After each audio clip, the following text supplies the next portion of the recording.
Off, what's the time? It is now, we're going to say it's roughly 2:15 here on June the 6th of 2021. We are in Camden, Tennessee at the home of Mr. Ralph Utley Rogers, a World War II veteran who we will be interviewing today.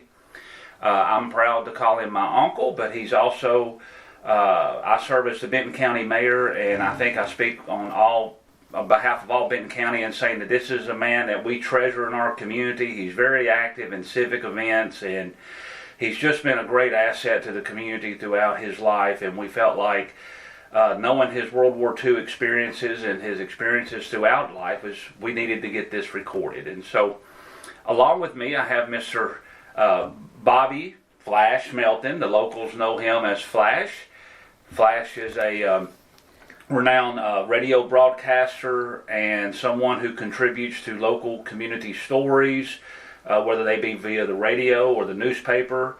Ralph, Rogers is our main participant, sitting across from me, and we'll be more than delighted for him to bring you the story of his life. And so at this time, Flash, I'll allow you some comments before you start with the first question.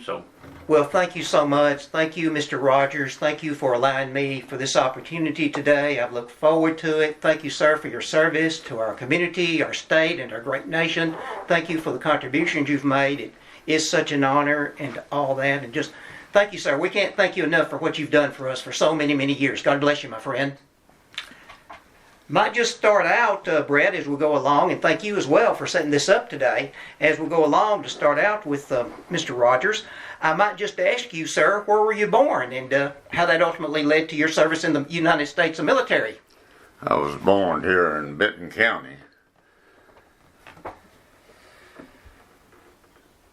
And what? In 1925, 1925, October the 16th of 1925. Yeah. You had, and I've known some of your family down through the years, you had some brothers and sisters. Did any of those individuals, did they serve in the military as well? Or? Well, I had one brother, Philip Rogers. He was Philip Hugh Rogers. He was in Vietnam. And my other brothers, I had 4 brothers, 3 sisters. And they're all gone, but me and Don, my youngest brother, and one of my sisters, she's 92. What about your parents? Were they native to Benton County, Camden, Tennessee, sir? They was raised in Benton County. And what were their occupations? And as you come on up through in the family, what was your occupation before the military, sir? My dad was a farmer and a carpenter. I helped him when I was young. I did everything, jack of all trades. From that particular point in time in history, you pretty well had to be a jack of all trades. Yeah. What do you remember? I guess you would have been a child of the Depression. I'm sure that you probably have memories of the 1930s and maybe the hard times. Did y'all ever see hard times as a farming family? What about your experiences as a young boy growing up in the Depression? Well, we all had hard times back then. I can remember when our mail carrier carried mail on horseback. There was no cars, and we really had it rough. And the community that you grew up in, we know locally here in Benton County is, we call it Highway 69 South a lot of times. What was the community called back then? Did y'all have a name for your little neck of the woods? Rogersville. Rogersville. Okay, I guess that means there were a lot of Rogers in the neighborhood. I pass by that way now, and I still refer to it as Rogersville because when I was traveling with my parents back on 69 South of Brett and Mr. Rogers, we always referred to it. I'd say, "Dad, where are we at?" And he said, "We're in Rogersville." And I was thinking that's up in East Tennessee. And I think as just to our listeners or viewers that Rogersville, pretty much every house out there was built by the Rogers family. They've always been known for either carpentry or bricklaying and mason work. And my mother and my sister live out there now in a home that was built by your family and Philip's old house, your brother Philip. So. It's Roger. I guess it's everlasting. Whether it be known from memory or whether it be known from the house structures out there, it will always be Rogersville. Mr. Rogers, what about schooling, your early schoolings, and ultimately, going up north to Detroit? Well, I had lots of problems when I was a kid, and I didn't. We had to stay out and work, cut wood in wintertime. Sell, buy groceries, and we didn't get to go to school all the time. I didn't get much education. I finally got an 8th grade diploma when I was 17. An 8th grade diploma. Well, yeah. Yeah. That a lot of people at the 8th grade. My mother, she just went through school in the 8th grade, as a matter of fact. So that was not uncommon back in those days. Yeah. Not uncommon. Did you, from where you were, 3 or 4 miles outside the town of Camden, the Court Square, did you ever get to the Court Square much to conduct business? Or? Very seldom. And what about age 17? Went up north to Detroit. Tell me about that experience and what you did in Detroit. Well, I first went when I was 17, and I worked in a White Tower hamburger joint. And my uncle finally got me on at the Ford Motor Company, Ypsilanti, Michigan, building B-24 Liberators. I was a riveter. I put a mini rivet in those planes. Then I got my call to go to service, and they told me I could stay and wouldn't have to go, but all my buddies was going, and I'd go too. And working in that profession before you joined the military, an article wrote by our friend Pamela Mirabella a couple of years ago said that you wrote that you worked on B-24 bombers. What was the makeup of a B-24 bomber? What were the characteristics of that particular type of aircraft? Well, we put rivets on them, we built them. And so I guess, so the war, like I said, you entered the war kind of probably late in that time frame. So the early years of the war, it's amazing that he worked helping the war before you ever actually joined the service. So how old were you when you actually entered into the service? What year? I went in March of 15th, 1944. So you were not quite 19. I guess you were a little over 18 years old. Yeah. Did you sign up in the Detroit area? Is that where you signed up? Or? No. Okay. Here in County. Okay. All right. Benton County. Yeah, okay. All right. Then after the sign up, where did you go to boot camp? And, I went to sworn in at Camp Shelby, Mississippi, and went there to Camp Wheeler, Georgia, and took my training. So you're doing some traveling. You're doing quite a bit of traveling in the early days right Yeah. after sign up, sir. So as I'm trying to follow this, you probably, were you drafted or did you volunteer? I got drafted. So you were drafted, and your draft card probably said, "Hey, show up to Camp Shelby as your first check-in point."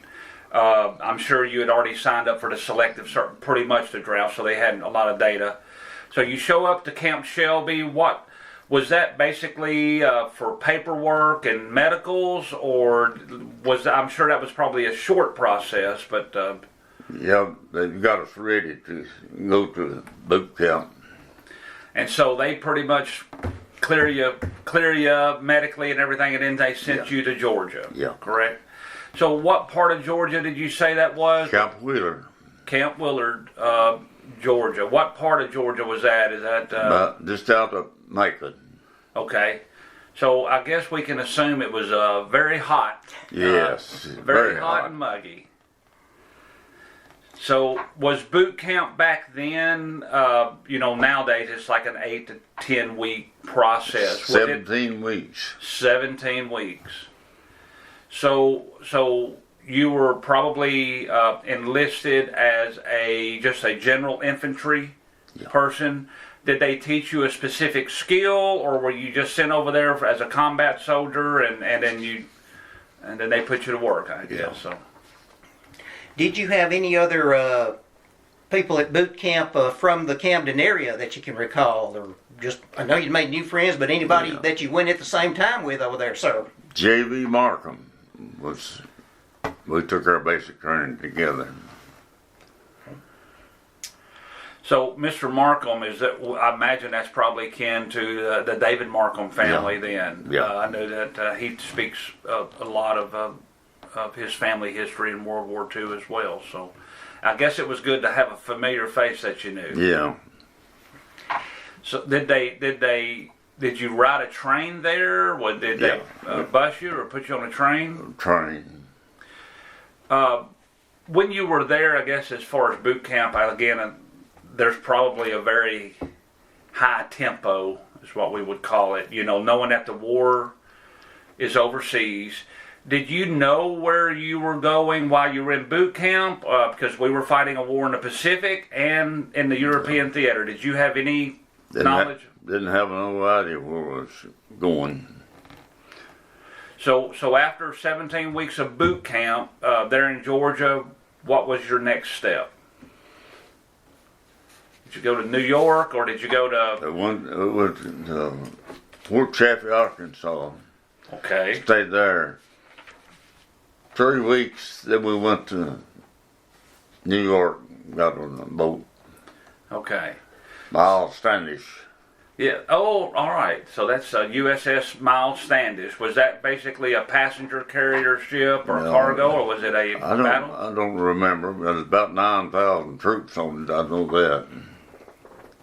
So now, were you assigned to a unit before you departed? Did you know where you were going in Europe?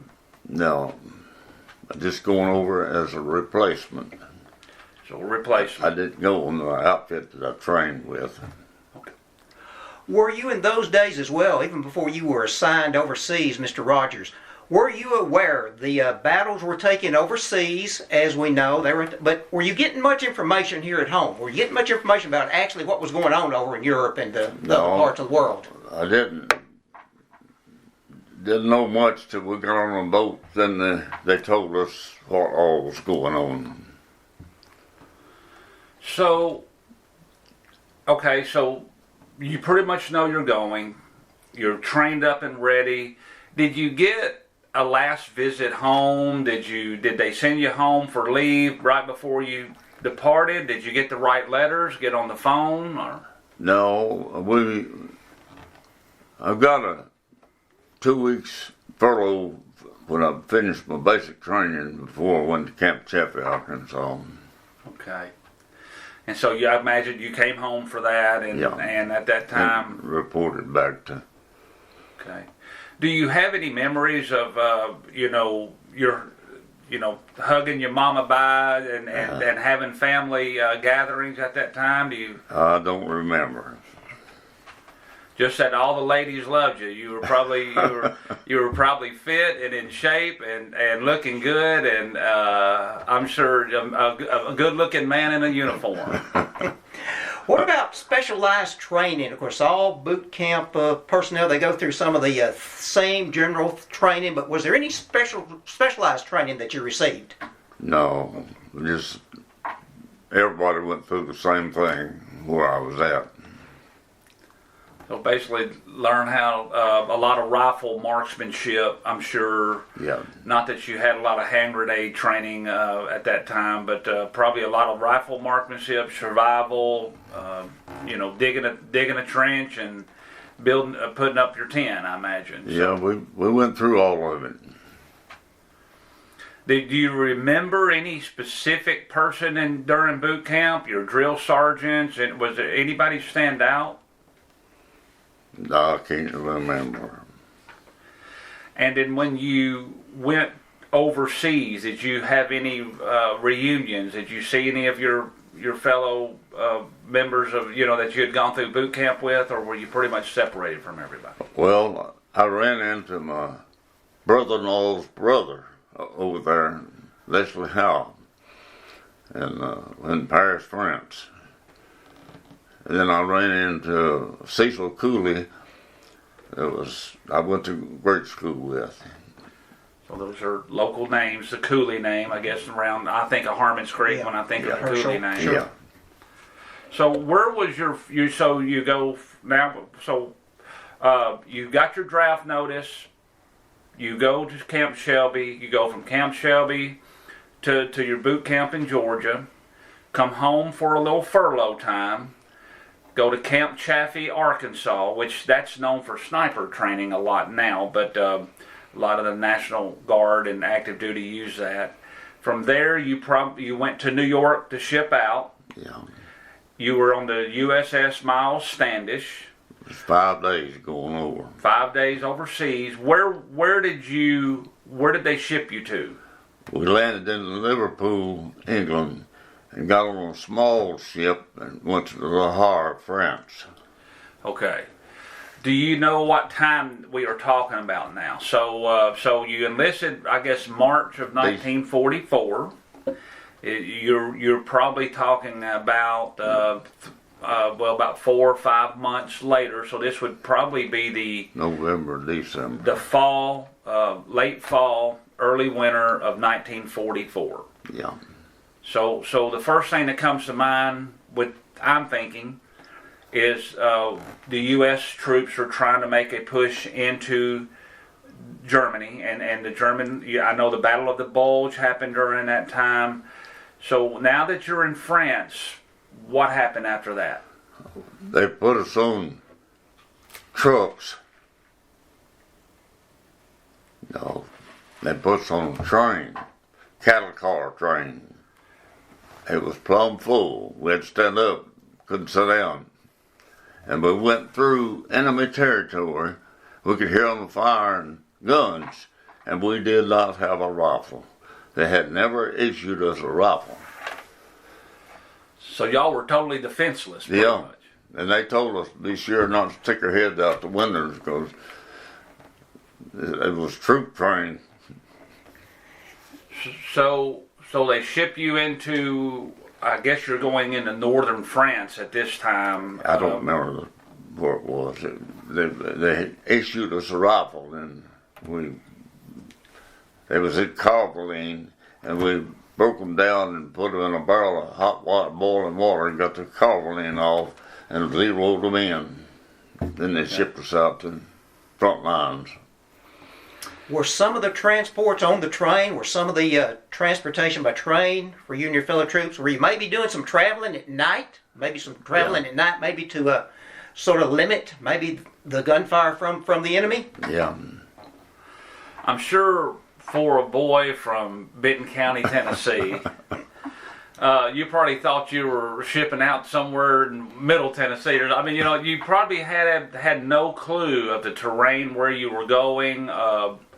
It's like spinning you around and just letting you out and telling you to go. But at this point in time, were you assigned to a particular army, a division, an army unit? Yeah, we were assigned to the 331st Infantry. Say that again, the 331st Infantry. Company E.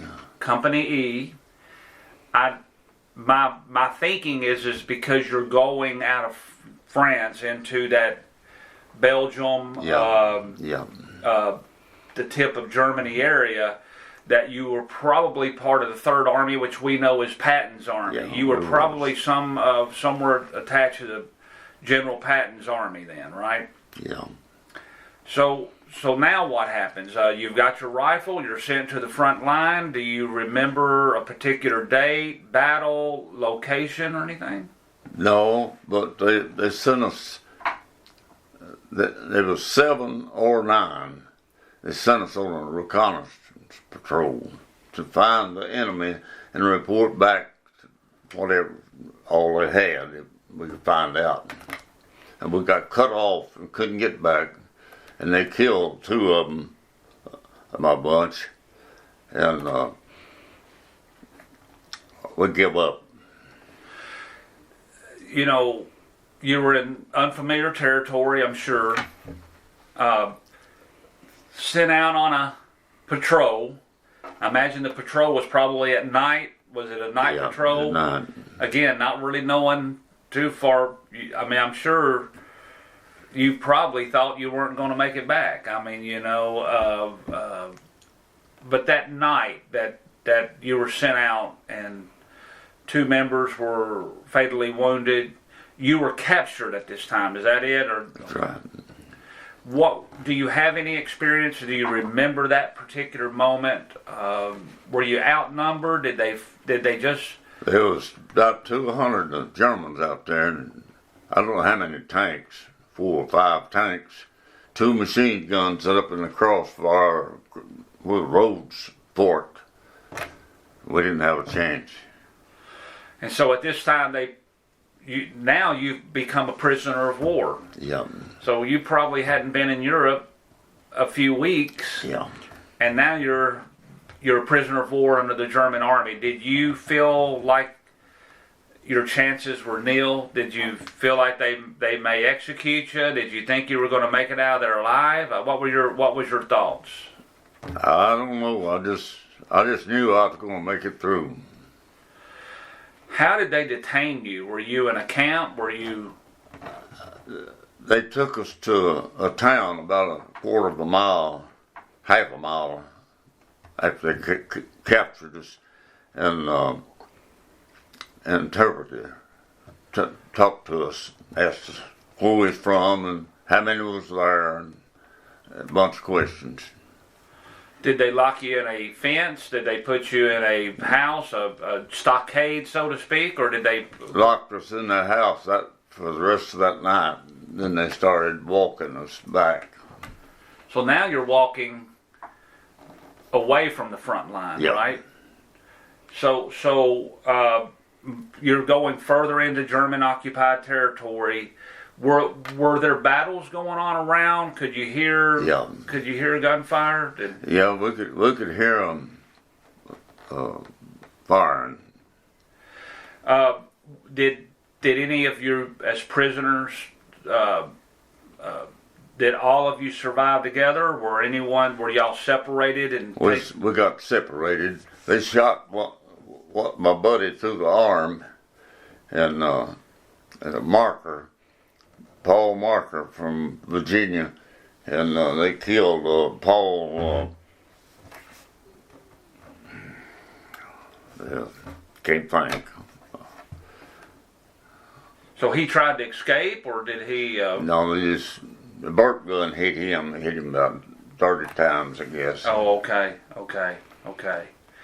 So, at this point in time, were they feeding you? Were your clothes ragged? Did they steal your boots off of you, or did they? Because we're talking about the winter of 1944 right now. Yeah. Well, my combat boots, my feet froze, and the combat boots, we walked about 200 miles, and my feet swelled, so I had to pull my combat boots off and put my old shoes on. And we walked about 200 to 300 miles, just day after day.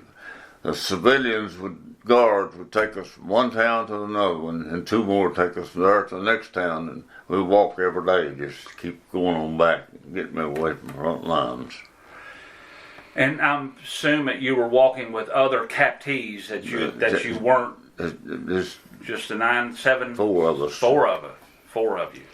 Then we got separated. My feet got sore I couldn't walk, and the other guy, I forget just what was wrong with him, but they caught us a ride in a truck, and the other two kept walking. I don't know what happened to them. I never did hear from them.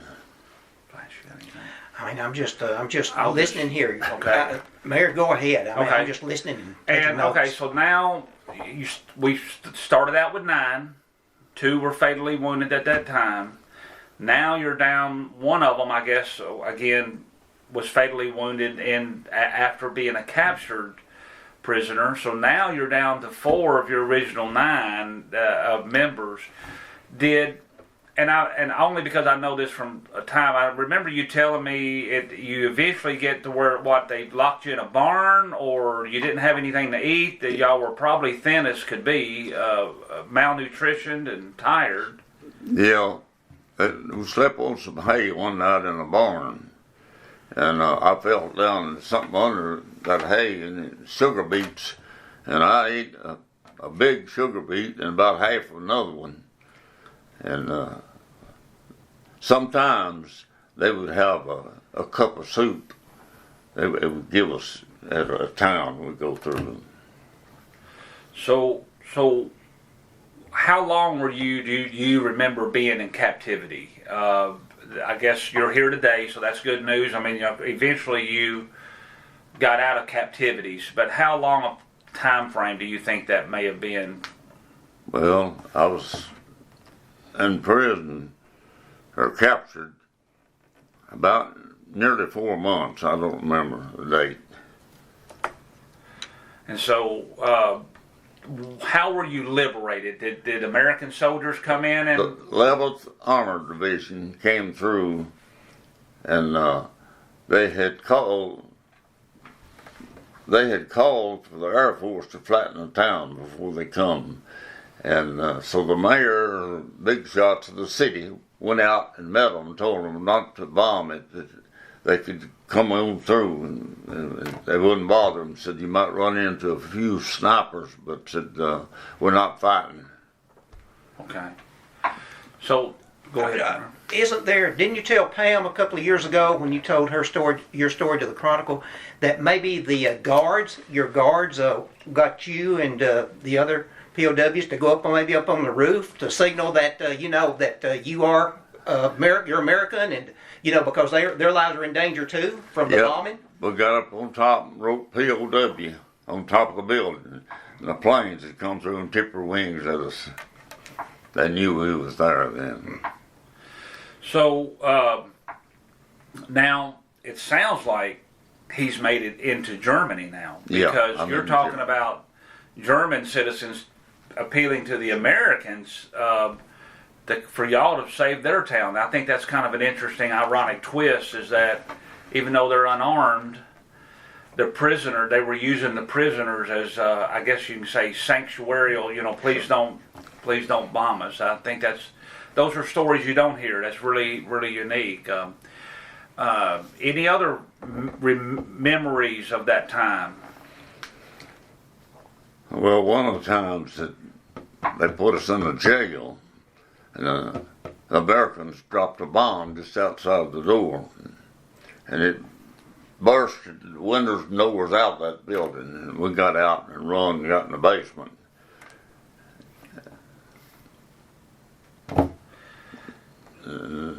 As far as your clothing, are you still wearing the same uniform, the same clothes? Lice, we had the lice on us, body lice. You could rake them off by a handful. So your health is obviously deteriorating now. I mean, your nutrition's down. Yeah. I guess if we fast forward from time of capture to this, we're probably late winter, early spring of 1945 now, the time frame that we're in. What was the liberating moment? Did you think they were going to execute you? Did you have any fear for your life, or did they just let you free to go back to the lines? How did that moment happen? The guards just took off and left. We was there, and then troops come in then. And okay. Then the next day they brought hot chow in. That's the first we had.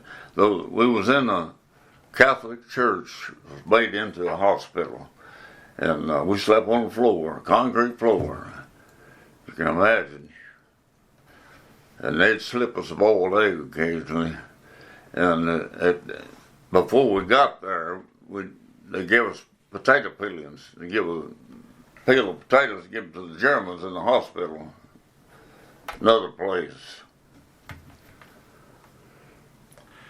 So, okay, so now you've been rescued by the American, military coming in, the advancing military. What happens from this? Did they just turn around and give you a gun and say go right back to the front line, or did they ship you to the back, or what happened? No, they put us on a plane, C-47. They came in and it was 25 passenger plane. I think about 50 got on it. It was in the cow pasture. It marred down and just sat there and roared. It couldn't go. So a bunch of them got out and pushed it on a little firmer ground and stay out. And they come back after them later. And where did you fly to? Where did they fly? Paris, France. Paris, France. So did you go to a hospital, or did you go? Hospital. So they pretty much recuperating. Yeah, they give me as much as 17 pills at a time. I take all kinds of vitamins. So we're talking now, Flash, we're talking probably the spring 45. So Yeah. this is very near the surrender of the war. I think Hitler, the Russians came in. Hitler died, was it in May of 45? Around that time, I believe. I'd have to look. Yeah, we was in the hospital at Paris, France, and they come in and told us the war was over. And everybody was shooting their guns up, and they told us, don't stick your head out the window.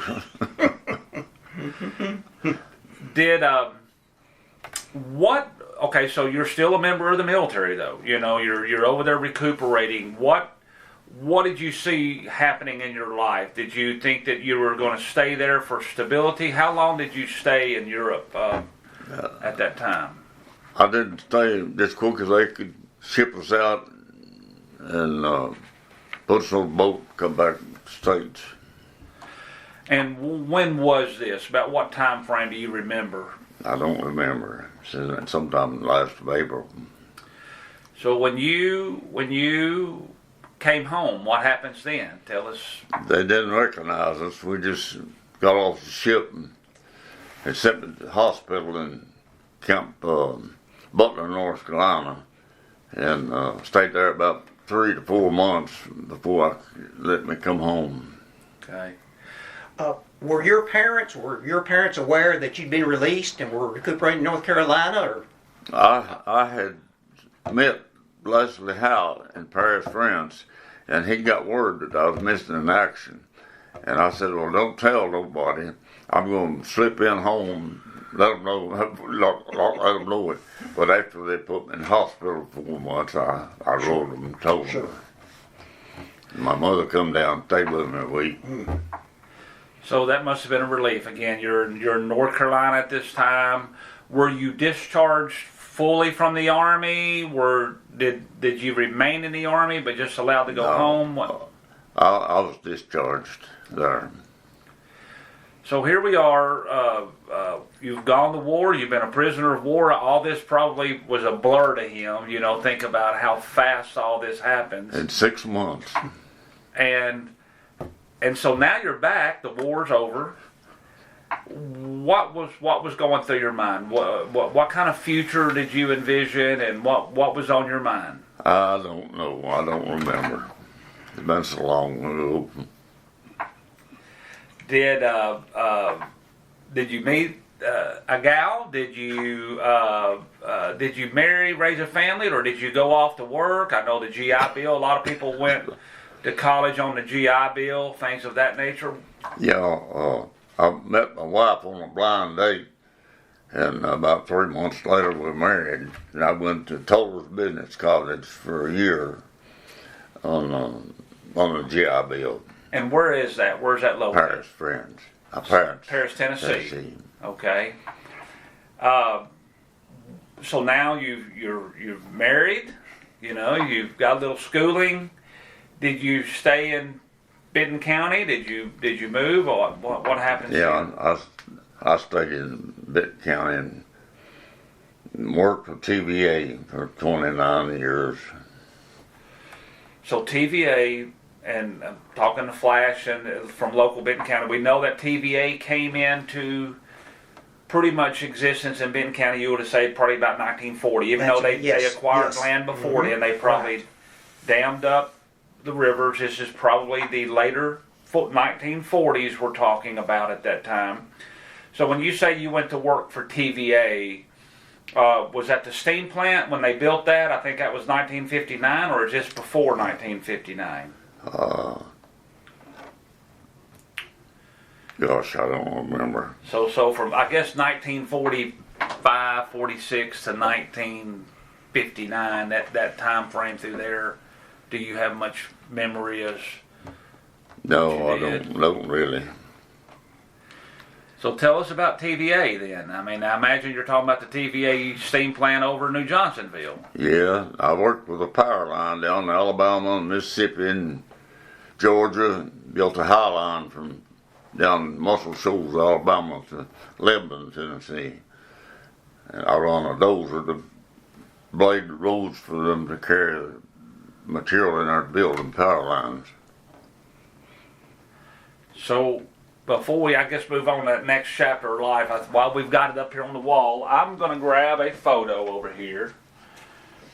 And if you can see the resemblance there, this is Ralph in his service uniform. I'm going to imagine this was probably right out of boot camp. Yeah. And that you were 19 years old, or close to 19 years old at this time. Getting Hold ready. that up a little bit. I've got the light. That ought to be fairly decent there, Brett. Get Okay, one, gotcha, one of sir. both of them here. Yeah. It'll be a little bit wider. Yeah, I think. Let's see. Yes, sir. Got that. Thank Either you. way, sharp-looking man in uniform there, and I also want to take this down, Ralph. You had this at your birthday party, so I want to kind of go over some of these medals here. And just being part of the military myself currently, I recognize some of these. I'll try to explain. The one that, of course, stands out in the middle is this combat infantry. So he would have been awarded, after boot camp. He's a basic infantry and marksman. The wreath coming around the rifle here shows that it's combat infantry, and his experiences of having served in the war awarded him that privilege. We also have over here that one that probably most everyone would always recognize is what we call the Purple Heart. And anyone who has worn the Purple Heart is endeared into, the military society, just very honorable. In order to earn a Purple Heart, you've had to have been injured in war. So you received an injury of type to be awarded the Purple Heart. Do you remember being awarded that Purple Heart? Yeah, I remember. I think fixing to get discharged. So the one over here on the top right corner, I can't see it, but I believe that is a Bronze Star. Yeah. Battle Star. So again, Bronze Star of Valor. There are a couple of Bronze Star for meritorious service. One for valor, combat action. Yours would have been for the combat action. You being the combat infantry yourself. Yeah, and this was only issued in 41 to 45, but ruptured duck.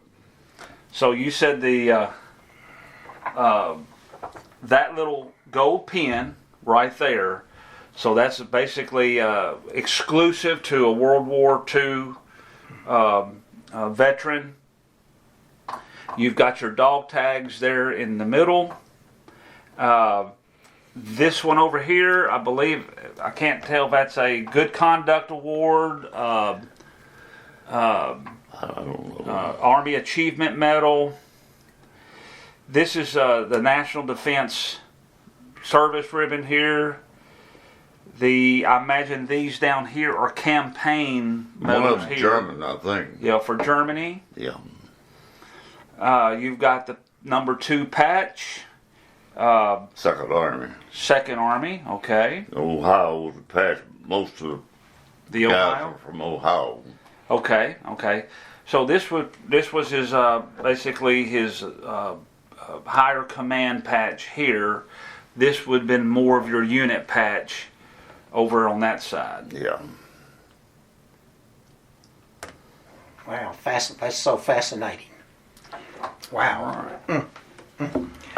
When you come back, Mr. Rogers, were you, and I know when you went to serve, I know you had buddies that served in the other branches then, but when you got back, did you ask about maybe how they were doing in their branches, or want to know maybe where their whereabouts were and how they served?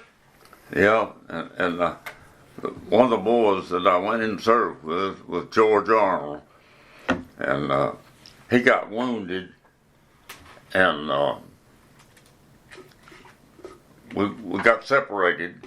He went to work in Arkansas or somewhere.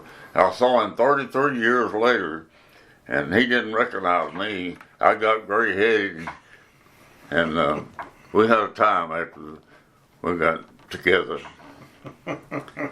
And you talk about, I think, Flash, you caught this when he came back to New York. He's on a ship. You've returned from France. It really wasn't a big celebration, you said, that Didn't recognize us. So kind of didn't, there wasn't no fanfare at that time, I guess. But you came back to Benton County at that time. Was Benton County opening their arms, and was there much going on here? I imagine there were some other World War II veterans returning home. Did y'all just go off to war, and then you just come home and you go back to normal life just like that? Yeah.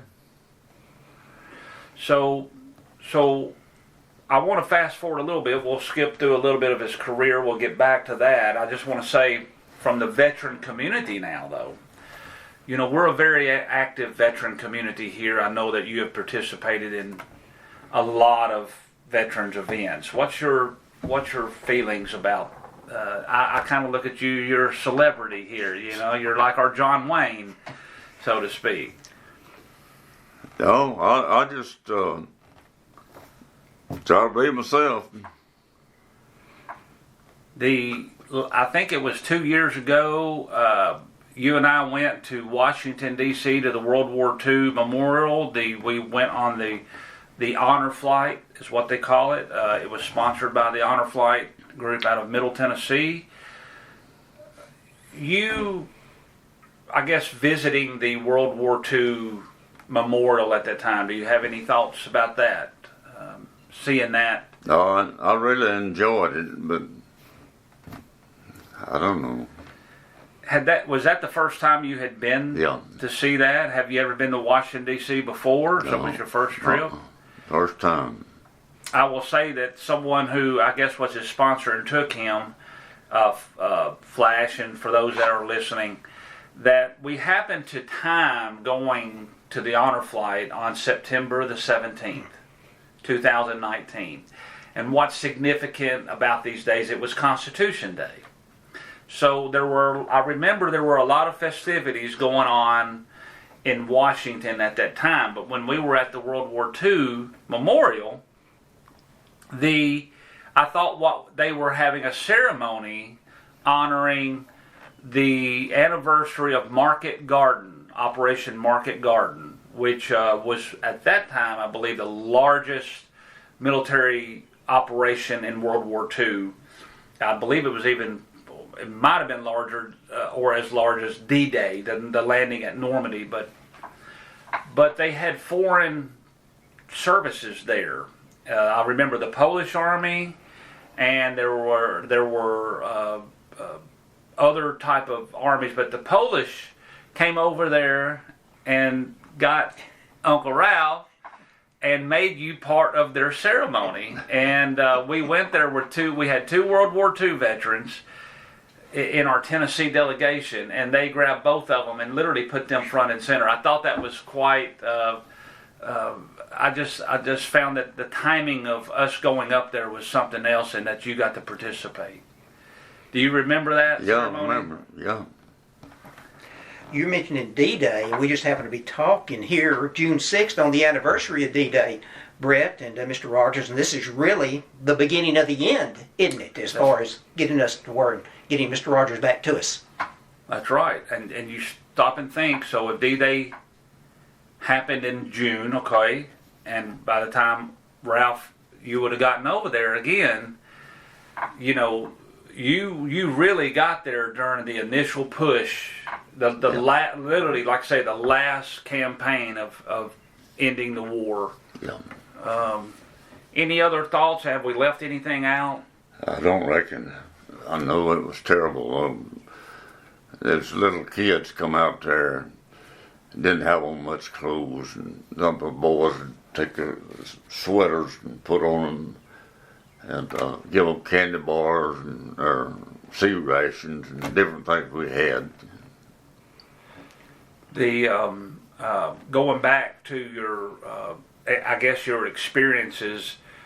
What did you think about the German people? I mean, you know, you saw the German army. Of course, they're doing what any army, you're captured. They're making sure you don't run off. But what do you remember about marching through these towns and seeing the people? Any memories come to mind? No, I thought it was terrible, though. That's all I can say. Did you write any letters home? Did you? No. Were you able to communicate at all? No.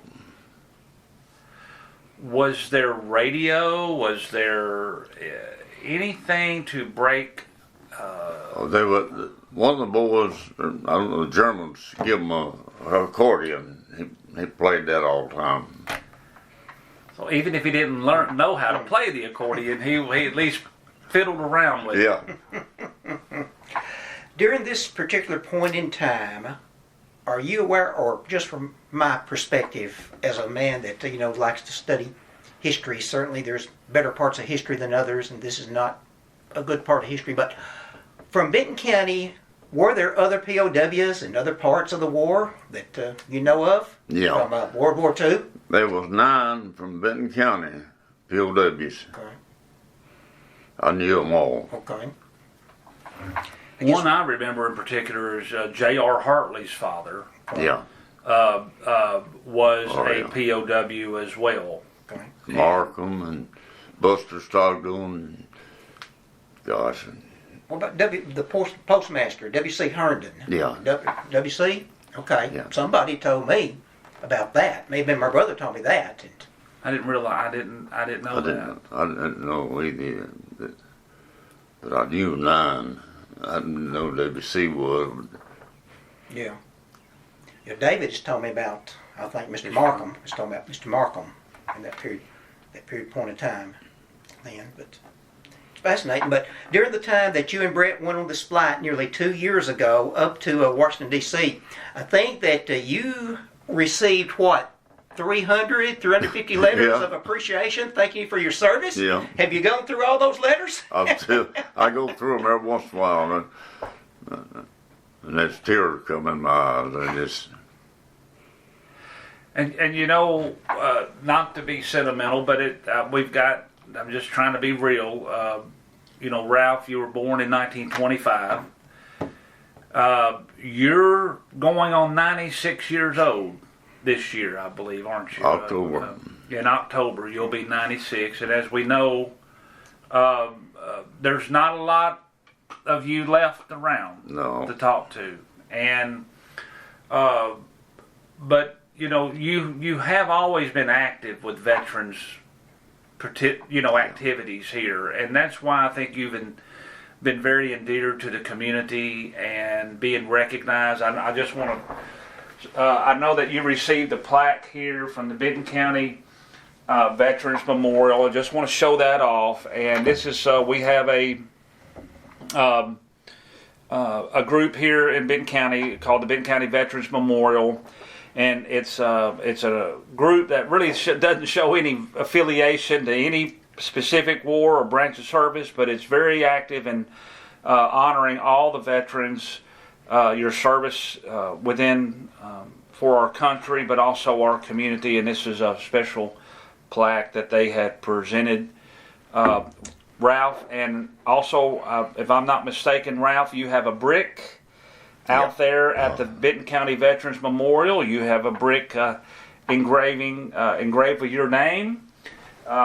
Again, you're one of many veterans in this community that, but you're a special veteran because you're World War II, and I just want to make sure that, if there's anything we've left out and that you want to share, we'd be more than happy to. I can't think of anything. Do you still square dance? It's been a rough year, but do you still square dance? Are you ready to get back out and do that some more, Ralph? We've started back. They don't do the square dance anymore, but they do The buck dancing, the clogging? Yeah. Yeah, okay, all right, okay. And that's over for me, though. If since I broke my back, I can't. My balance is gone.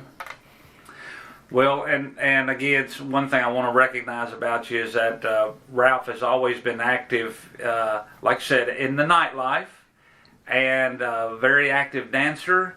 And for someone 95 years old, I think you still get in the car and you drive and you go places. And it seems like, I guess the highways aren't any hindrance to you, that you still get out there. So are you doing much nowadays, or has things slowed down since COVID has come into play, or? Not been doing much since that's come in. And, broke my back too. That really pulled me down. The last 4 years, first year I had COPD and stayed in the hospital a week.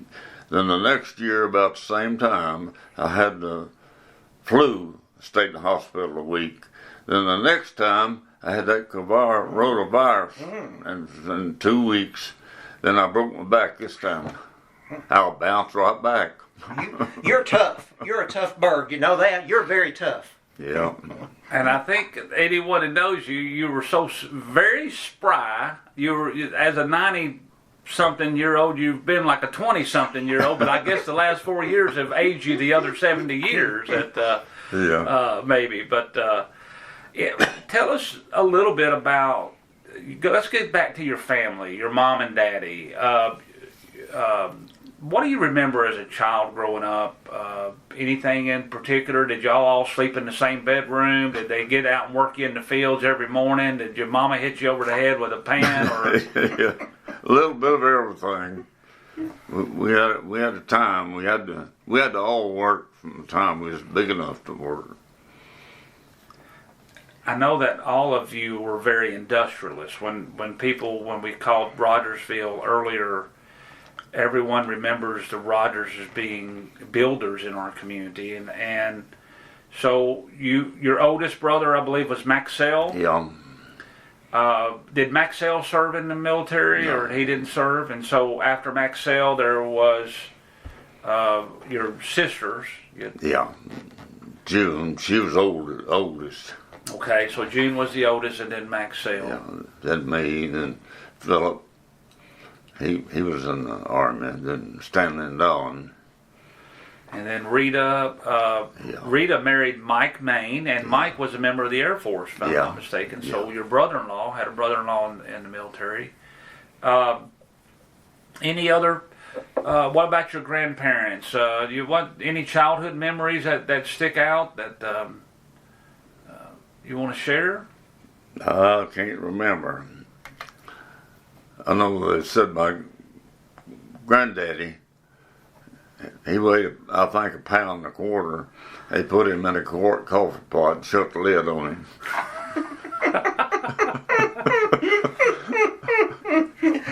Well, I know you had to work hard with your siblings and with your parents growing up the area you did, Ralph. I know you had to do that. But on some downtime back in those days, what did you do? You had to have some fun. What'd you do for fun and entertainment? We didn't do much. Get out and ride horses and stuff. Have a radio, listen to the Grand Ole Opry? No, we didn't have a Okay. radio. We didn't even have no electricity. No. So you had no electricity No. at that time. Do you remember your first experience with electricity? Yeah, very much. Was it that you walked into a building with it, or did they run electricity out to the home place? Or? Run electricity out there, and we had a fan. Boy, that was something. What about a radio? Do you remember the first time listening to a radio or Yeah, anything? we used to listen to Grand Ole Opry on Saturday night. Do you remember like Franklin Roosevelt, the presidents? I was in prison when they come in and told us he died. So you were captured by the Germans at this time when you talk. Okay, and so what about your first train ride? Was it a military experience, or did you do that as a child, or did your family own a car or a vehicle, or? No, well, my dad bought a Model T back in, I don't know what model it was, but I learned to drive on it. My daddy took me and my brother down there to the cow pasture, turned us loose on it and learned us how to drive. What about an airplane? Was that, imagine you flying over in a C-47, that might have been your very first airplane ride then, wasn't it? I don't remember if it was. Tell us, let's go back to Paris, France. So you were there for a while. Of course, no one needs to learn about that. We all know about where Paris, France is. You were in a hospital at that time. Did you get out and get to see the city much? I imagine it was. No, we didn't. I didn't get to get out much. First chance I got, I wanted to come home. All right. So I guess now we can flash back to the home life now. So you went to work for TVA. I know that you had a long career with TVA, if I'm not mistaken. How many years? 29 years. 29 years. So I imagine that's probably in the late 50s when he began working for TVA, and so that would have taken you into the 70s. Did you retire from TVA and go into another job, or did you? I retired when I was 57. I fell, got hurt, and I couldn't work. And I built this subdivision out here. Okay. And the subdivision he's talking about is what we know locally as Cedar Lakes, right? And I think every home in this subdivision up to a particular time was built by Rogers family members. Is that correct? Yeah. This home that you're living in now, you built? My brother built it. Okay. Me and him. So Maxell and yourself, right? Is that it? Yeah. Did you always have plans over here when plans for the subdivision, Ralph? Did you always have plans for the nice lake? Always had plans for the lake? Yeah, Richard Hardy's one had the land and told my brother, and his brother-in-law said it'd be a nice place for a couple of lakes in here. So that's what we did. Yeah. Richard's sister was Justine. Yeah. Justine Hart is married to Maxell. Okay. As a matter of fact, all yes. right. I didn't Yes. know that. Your mother was an Utley, right? And that's where your middle name comes from, Ralph Utley Rogers. What do you remember most about your mother? Was she a disciplinarian? Was you a mama's boy, or? She was strict. She cut the blood out of me 2 or 3 times. I can't imagine. I needed it. That's good to know. Did you play any mischievous tricks on your brothers? Did y'all fight a lot, or were y'all pretty harmonious as a family? Or Oh, we didn't do no fighting. My mother wouldn't allow that. But even when I came home out of the army, I had a beer or two once in a while. She said, if you ever come home drinking, I'll kill you. I never did go. When I got to drinking, I stayed away. I didn't go home. seems like they should have drafted Mama into the war. That's what my mother said. And that's in the 70s. Anything about Benton County you remember? I guess you would have remembered when they flooded the river, wouldn't you? I was in the army when they flooded it. So when TVA came in, and so So he leaves, and it's a small river, and you come back, and here it's a great big flooded river at that time. So did you? What kind of impression did that make? When you think of home, I imagine you being overseas. What did you miss most about home? I don't know, really. What's your favorite food? Do you discriminate, or do you pretty much eat anything? No, I'm pretty particular about my eating. I just eat vegetables mostly. What about the county fair? You know, Benton County has a long, storied history of its county fair. It used to be a good fair, but it's not much anymore. No, not the way you remember it, I guess. Well, let me bring this question. Of course, we know where the fair is now, down at the Old Depot. What do you remember as fairgrounds back before Old Depot? Around the square in Camden. I used to sell peanuts. We raised peanuts, and I'd sell peanuts, a nickel a bag, great big bag. Then at some point it moved off the square, out for the National Guard Armory out at City Park. Yeah, and then from City Park out to the fair where it is now. That's right. So I want to talk a little bit about your family, and you raised a family. He's got a son, and we'll talk a little bit about your son who joined the military as well. Your daughters. Tell us a little bit about your family and everything. So you came home and you married. You're starting a family. You're going to work. Yeah, just had one boy. That's all we had. Doctors advised us not to have any more. She had lots of problems. Just want to show you that. There's a lot of resemblance there from that other picture. This is. Yeah, he was about the same age I was when that picture was took. 19 or 20. So these are father and son. Wow. Ralph here on the left of the photo. I would have never known that there was father a and son. difference. I would have never known the difference. No, sir. That's amazing. So it looks like he had the cancer when he was in the Air Force at Libya, North Africa, and he had a mole back here on his shoulder, and he went without his shirt, and he run a grader building that airstrip, and it was 130 degrees, and that sun baked that mole, started bleeding, and it was melanoma. He lived 7 years after that. The doctor said that was unusual to live that long after. Right. And your wife, what was her maiden name? Tell us a little. Robbins. So she was a Robbins with one B, right? Yeah. And that's part of the Robbins family, I guess, going back up to the Harmons Creek area? Yeah, that's where she was raised, up in Harmons Creek. How did you meet her? I remember you said y'all married in about 3 months. Yeah. I mean, I guess y'all did things fast back then. Had a blind date. I'd never seen her, been with her or nothing. So you absolutely did not even know her until that blind date? No, So obviously you were struck pretty hard, pretty fast. Did you take a honeymoon? Did you marry here locally? Was it one of those where you ran off and We went to Corinth, Mississippi. That was the thing back in those days. Yep. Crossing the state line to Corinth. Yep. Now, why did you go to Corinth? Well, tell us. I know the story. Didn't have to take a blood test or nothing. So the blood test back then was all to make sure you weren't marrying your cousin, I guess, right?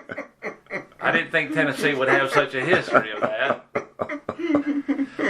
So I mean, it's happy times. I mean, like I said, you've gone and you found the girl of your dreams, and you go to Corinth, Mississippi, and you get married. Did Mama or Daddy on either side know what y'all were doing? No. And so you get back and you break the news to them. No, we didn't tell them about 2 weeks. I've heard stories about this. I mean, very similar stories. Where did you first live? Where were y'all living at that time then? Stayed with her mother and daddy on Harmons Creek. Okay. Till I built a rock house right beside of them. Now, do you remember where that place is today? Have you driven by it? Is Yep. it still standing, or is it? No, it tore down. And I moved away for about 10 years, and I built another one down there, a brick house next to that one. I let my mother and her mother and daddy have that house, and I built another one beside of it. So, from what we can learn here, he's very industrious. Yeah, He's absolutely. built several homes at this time. This is my 7th house that I've built. Well, let me ask you, the rock house, would this be the same type of rock as the old Ford up the top pilot knob? And Yeah. the old Petty John's Same. grocery, that type rock? What type of rock is that? Just Well, a just church rock, church, all I okay. know. Kind of like creek rock or, Okay. or a river rock. You know, you see that. I was in Harmons Creek just this past week, and if you'll notice, there's several houses in the Harmons Creek area built with that creek rock Yes. type. Yeah. That old church down there in Yes. Harmons Creek. Yes. Arna Melton, old store. And that schoolhouse there. Yeah, and now, like I say, the old Petty, the old store, McClarty, that burnt about 2 months ago, the old rock, and Oh, that's Herman's right. Mr. Stigall, I think he lived on the right. Drove an oil company or a gas truck. Herman Stigall, I think, had a little house on the right before the store, made out of rock. But I that only type. notice those rocks as you go north in the county. Have you ever noticed that? Like you're going towards Eva to Big Sandy, and that's where I've noticed most of the rock. I guess they used what was around them then to build that. Yeah, Which was those me creeks. and my wife picked up 27 wagon loads of rock hauled down into where we built the house. What about your first car? Uh-huh. You know, you talked about your daddy's first car being a Model T. I imagine you got back from the war, you wanted to move around pretty quick. I've got a 36 Ford. A 1936 Ford. Did it have a particular model, or was this?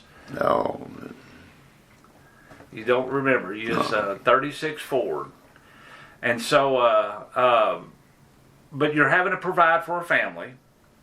You're having to provide. You're married. You're building houses. You're still in Benton County. What were you doing in that time? I imagine this is before TVA, before you went to work for TVA, correct? helped build houses. My daddy was a carpenter, and I helped him.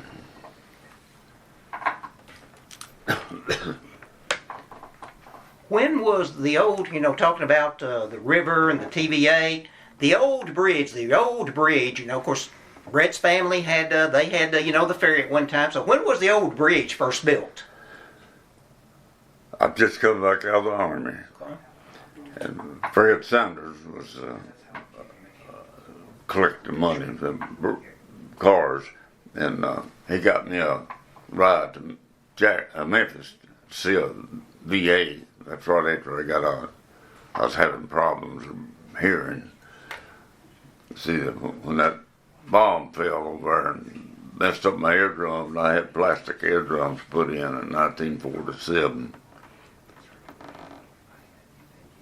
Yeah, of course, you mentioned Fred Sanders, and let's see. Was that was Francis Sims' dad, wasn't it? Yeah. Fred. I remember. Yeah. So there's kinship with you and Miss Francis, isn't there? Kinship there. Yeah, Francis, my first cousin. Yeah. Her mother, my mother's sisters. Yeah, they were out at the Morris Chapel in the Morris Chapel community. Yeah. Then. I know Aunt Maud, she taught school. She just had 8th grade education. Right. She was a good teacher. Yeah. Of course, Fred had a brother, Mr. Charlie Sanders. Yeah. He could be a little renegade, couldn't he? And Frank Yeah. Sanders, his brother. Yeah. Yeah. Never did know Frank, but of course Francis right now, of course she went to Liberty Church where I've always gone then, and Miss Center up Liberty every week. She played that piano for sure. Yeah. Play that piano for sure then. Well, does anybody down through the years, and I know people, young men, maybe some girls, have come to you for advice, maybe about joining the military. What do you tell them? That's been so long, I don't remember. Well, you've seen a lot of change in your lifetime, even getting out and coming back, starting in Benton County after your war years, lots and lots of change, of course. And so, what would be maybe some of the biggest changes you've seen? Gosh, I don't know. You know, I'm sure you had your first color TV at some point, from black and white. You've seen, let's go back to the 20s. Like I said, when you were born, you've seen the invention of radio, pretty much. The automobiles were just coming about. You know, the creation of TVA in the back, your backyard of Benton County. Airplanes. After you got back from the war, did you take any trips? Have you been out of Benton County a lot? I mean, have you taken any exotic vacations that you remember? No, other than Branson, Missouri, and the mountains, and about the only places. I've been to both of them places several times. When you look at today's times, it's moving so fast. Political landscapes change. When you look at the youth of today, what do you watch when you're watching TV? What's your thoughts on seeing the world today and how? I don't see it. It's mind-boggling what goes on now to me. I just can't imagine a lot of things that's going on. Like going to the moon and stuff like that. But getting back. I mean, when you got back from the war and you're really starting your life again, we're in a very rapidly growing time frame, the 1950s and the 1960s. I think of President Eisenhower and Truman and Eisenhower and Kennedy and John. What's your thoughts on them? What do you remember about the political landscape? Did you pay much attention to it? I never paid much attention to it. Always too busy doing something. Just really, we hear, of course, each political side has their agenda, of course, and if your side doesn't win, then you're saying, oh, it's going to be gloom and doom, but somehow the good Lord's taking care of us regardless of who wins, doesn't He? Yeah. And that's why I said, you just looking around, seeing how much the world has advanced. You'll be 96 years old this year, and just seeing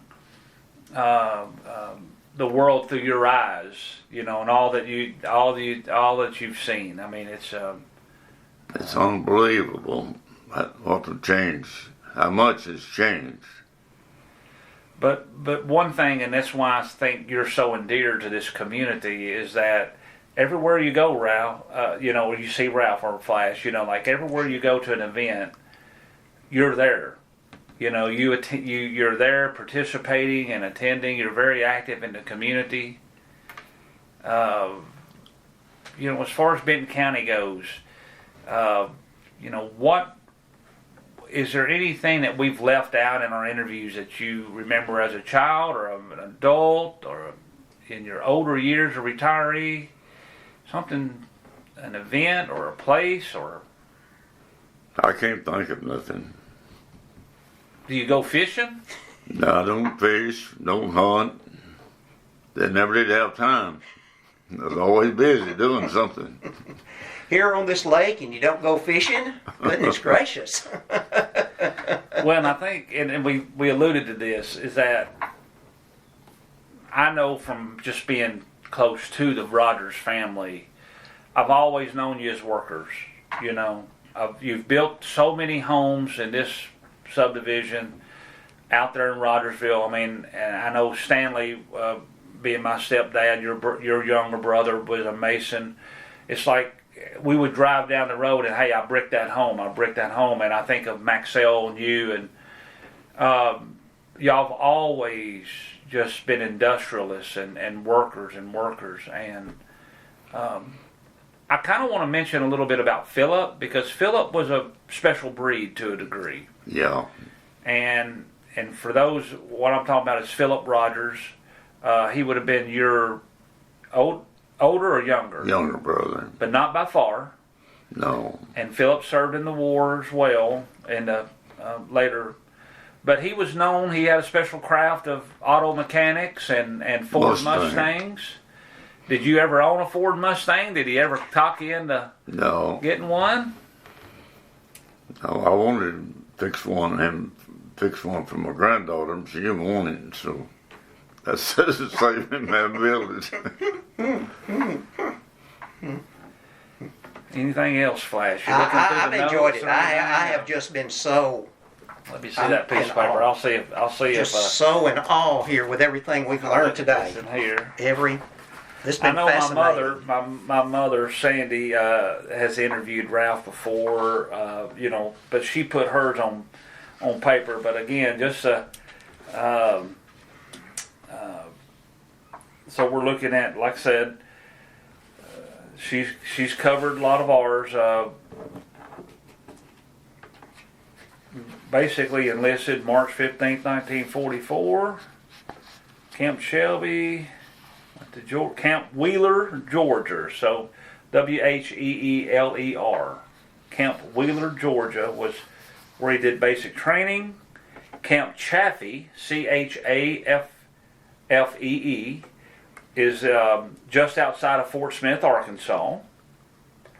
On June 9th, we boarded the USS Miles Standish, so headed for Liverpool. So I'm relating these dates just so we've got something to reference back.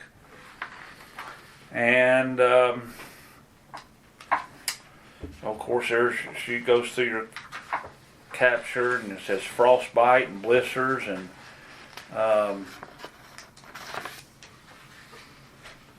POW. Said and Ralph was quoted earlier in this one and said they mailed my Purple Heart. Now I do remember when we were on the honor flight in Washington that President Donald Trump wrote you a letter, and I remember that moment of you getting that letter and reading that letter. Here's a reference of how long was your total military service? 1 year, 4 months, and 18 days. Yeah, I went back in the second time. You did? Yep. Well, now tell us about this. Now, when you went back in, what happened? How did you go back in? Well, I couldn't get no work nowhere, so I just went up here to Fort Campbell and joined again. I joined for 4 years, but I just got out in a year. And my outfit went to Korea, and a bunch of them got killed and shot up. And I just got out in time. So were you having to show up every day for active duty and in your uniform and things? I mean, you're talking about active duty military. Yeah. I was there, lived there on the post. There in Fort Campbell. Uh-huh. So this would have probably been the late 40s? 48. 1948. Okay. 49. Because we're, like I say, just trying to piece together some years, and that fills a little bit of that gap between then and when you went to work for TVA. Yeah. Did you make any other trips for work up to Detroit? I mean, you got to look, there was a lot going on back there. Yeah, I went to Detroit and went to work at Willow Run.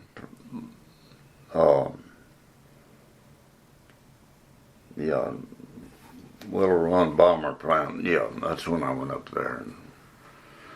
So, Flash, if you correct me if I'm wrong, but okay, his first experience in Detroit was going up there before the war, right? Yeah. Age 17, I believe. You're looking for work. Yeah. You're trying to put money in your pocket. You're supporting the war cause. You went to work at a B-24 factory. You were on the rivet line. Come back, go to the war, get out of the war. You piddle around a few years trying to find work. Rejoined the Army in 48. You probably served a couple of years, got out maybe early 50s or late 40s again. Then went back to Detroit after that. Yeah. And what kind of work was this that you did at that time? I worked in where Reed and them was at Lansing, Michigan. I went to work Lansing, with Michigan, Flint, Michigan. Motor and- Wheel.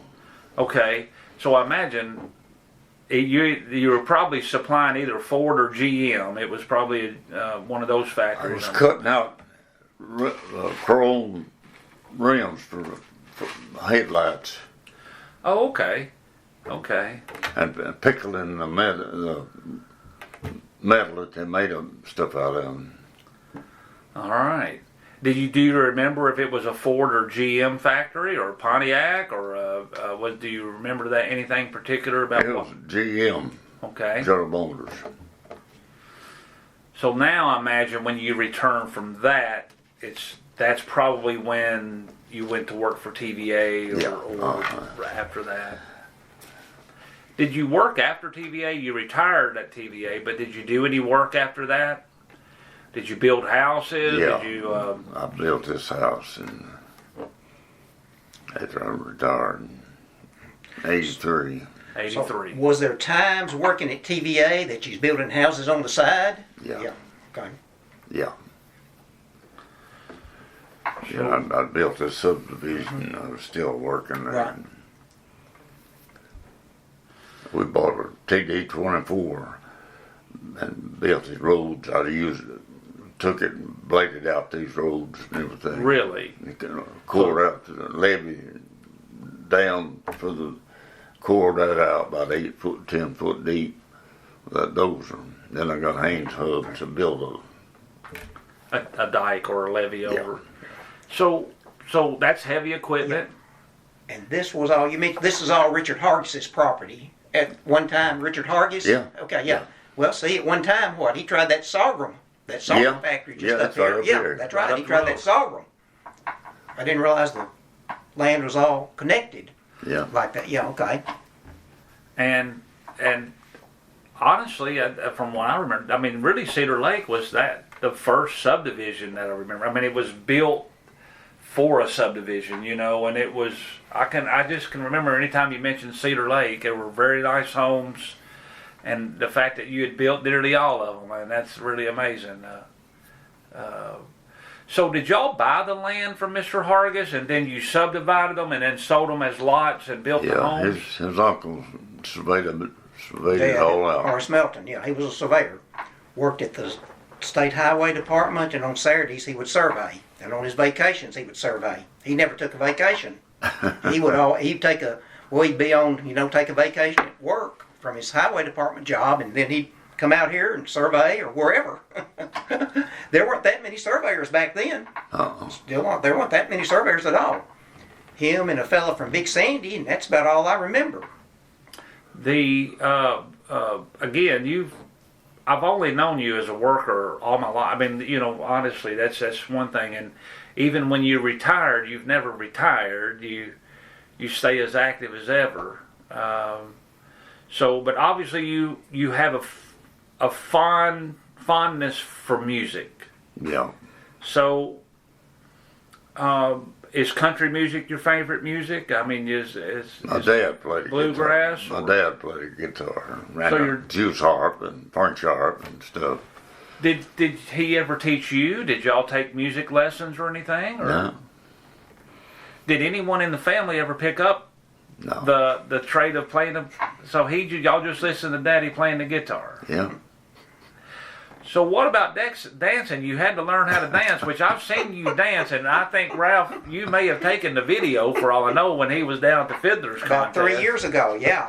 On 2, 3 that years stage. ago, yeah. And you were up there by yourself, and you needed he knew exactly what to do. So tell us, where'd you learn to dance? Did you learn to dance with a bottle of bourbon and and just get out there, or did you take lessons? Roy Acuff at Dunbar Cave. He had dancing there. That's when I was in the Army up there in 48. I'd go out there and dance. And Dunbar Cave being in the Montgomery County, just outside of Clarksville. Yeah. I did not know that Roy Acuff owned He did. or ran Dunbar Cave. He brought his campaign in 48. He brought his campaign for governor here. As a Roy matter of fact. Acuff Yeah, did. yeah. Back in 48, back in those days, it was big to have a candidate come and do something up on the square then. I met an old radio guy in Jackson a few years ago, older fella, I can't even think of his name now, but he said he remembered coming to Camden in 1948 to set up a radio broadcast for Roy Acuff, running for governor. So I thought, goodness gracious. Like I said, you go to a lot of the bluegrass, a lot of the country related, venues. The music, 641 Music Barn, I know, but you also travel around here to a lot of places. Go to Jackson, the VFW club a lot. Do you go to Palmersville or Tresvant? Isn't there a place out towards Carroll County that you go to or you drive to? No. McLemoresville or I go to Tresvant. Tresvant. They got a music barn down there, and it was a music barn. I mean, it was an old barn. Is there one down around Lexington or something? Is there one going towards Savannah, Lexington? There's a bunch of them down that way. I thought you had gone there one night, and I sat there and said, Uncle Ralph, where you been? He's like, and it's late at night, and he's been out dancing, and I keep thinking you're 90-something years old out driving, but it's never slowed you down. It's never slowed you down. Yeah, and he mentioned his buddy George Arnold a while ago. I remember George as a good, Yeah, he was a dancer. good dancer. Mm-hmm. He really liked it. Mm-hmm. Well, we leaving? What are we leaving out? I'm sure I'll think of something when I get home, but it's been fascinating. And I just appreciate this time. I appreciate you giving us this afternoon, Mr. Ralph. Thank you, sir. Thanks for all you've done for us. And happy early birthday. Yeah. That's right. I guess 96. October 16th of 2021, you will be 96 years old. So we've got, you're going to get a lot of spankings on the tail when you blow out the candles of that cake. And maybe we'll get back and do another interview with you again. I know that your 95th birthday, you really rang in well. We had that birthday here at this house outside, and it was a big to do. Well, let me ask you one other thing about history, and this goes back, I guess, to the late 50s, early 60s, about car dealerships. Of course, I remember Lockhart Motors, I remember Ray Smith. Somebody told me at one time we may have had 5 or 6 dealerships in Camden.